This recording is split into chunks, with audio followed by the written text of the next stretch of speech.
Hello everyone. आज हम लोग बात करेंगे थेरेप्यूटिक्स फॉर अस्थमा की। थेरेप्यूटिक्स फॉर अस्थमा, इससे पहले भी हमने काफ़ी वीडियोस बनाई हैं और उस पर डिस्कस किया है कौन कौन सी थेरेप्यूटिक्स हैं, रेमडीज़ जिनका क्लिनिकल इंडिकेशन अस्थमा में। यहाँ पे जनरली वो रेमडी डिस्कस की जाती हैं थेरेप्यूटिक्स में जिनका बहुत पेक्यूलियर एक्सक्लूसिव एक्शन होता है उस स्पेसिफिक ऑर्गन पे। तो फर्स्ट रेमेडी हमारी लिस्ट में है ब्लाटा ओरिएंटेलिस। ब्लाटा ओरिएंटेलिस का अस्थमा में क्या इंडिकेशन होगा? सबसे पहले यहाँ पे पेशेंट जो होगा ब्लाटा का, वो फिजिकली बहुत फैट होगा, मोटा होगा, ओबीज होगा।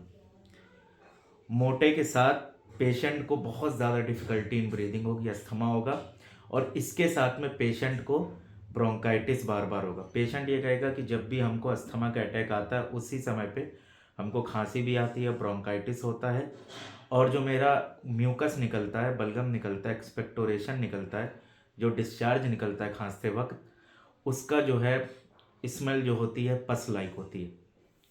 तो bronchitis, pus like smell of mucus, और ब्रोंकाइटिस विद अस्थमा और ओबीस पेशेंट, फैट पर्सन है।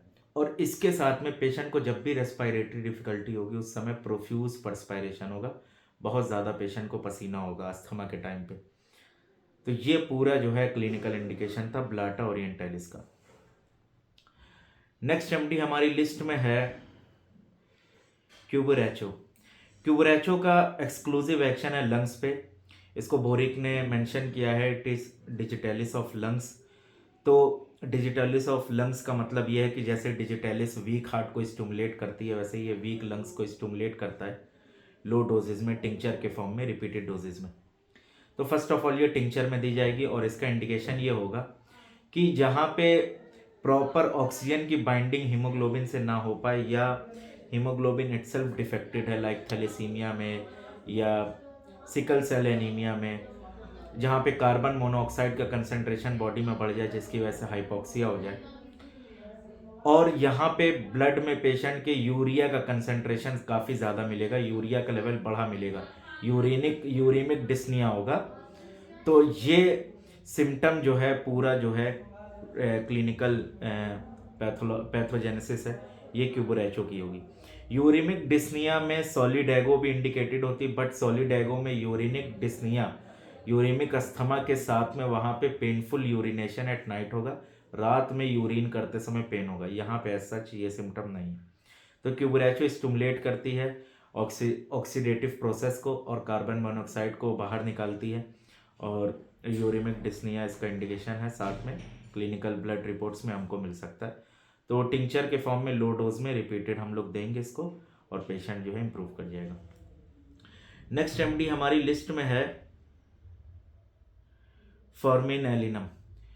फॉर्मेलिनम फॉर्मेलिनम फॉर्मेल्डिहाइड के कंपाउंड से बना है।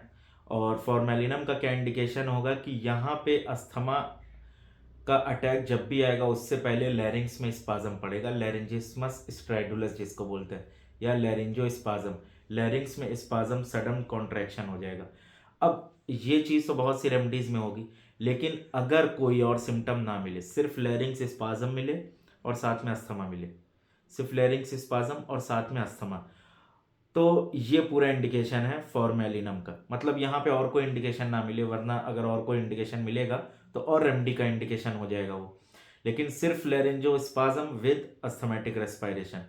और बोरिक ने इसमें यहाँ पे एक चीज़ और मेंशन की कि ये फॉर्मेलिनम जो होता है ये ओवर ग्रोथ को डिसॉल्व करता है। तो अगर कहीं बॉडी में इस पेशेंट के जो अस्थमा का सफ़र कर रहा है, इसके साथ में उसको कहीं ट्यूमर्स हैं, फैटी ट्यूमर्स है, स्पेशली लंग्स रीजन में जहाँ पे ग्रोथ है, लाइक सार्कोइडोसिस हो या इस टाइप से कोई कोई डिजीज़ हो जहाँ पे ग्रोथ हो, तो वहाँ पे भी ये दी जा सकती है। तो ये भी लो पोटेंसी में देंगे, टिंचर के फॉर्म में देंगे, या 3 CH में, 6 CH में देंगे रिपीटेड डोजेज में, तो ये पेशेंट को बेनिफिट करेगी।